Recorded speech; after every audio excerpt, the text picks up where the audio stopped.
हज़रत तलहा रज़ी अल्लाह अन्हु का वाक़या आता है कि वो तिजारत के लिए बसरा यानी इराक़ का एक शहर है, वहाँ गए थे।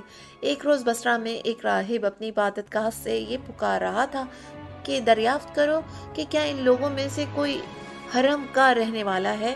तो हज़रत तलहा ने कहा कि मैं हरम मक्का का रहने वाला हूँ। राहिब ने कहा, क्या अहमद का ज़हूर हो गया है? तो मैंने इससे पूछा, कौन अहमद? राहिब ने कहा, अब्दुल्ला बिन मुतलिब के बेटे। ये महीना इनके ज़हूर का है, हरम मक्का में ज़ाहिर होंगे, एक पथरीली ज़मीन की तरफ हिजरत करेंगे और ये आखिरी नबी होंगे, और देखो तुम पीछे न रह जाना।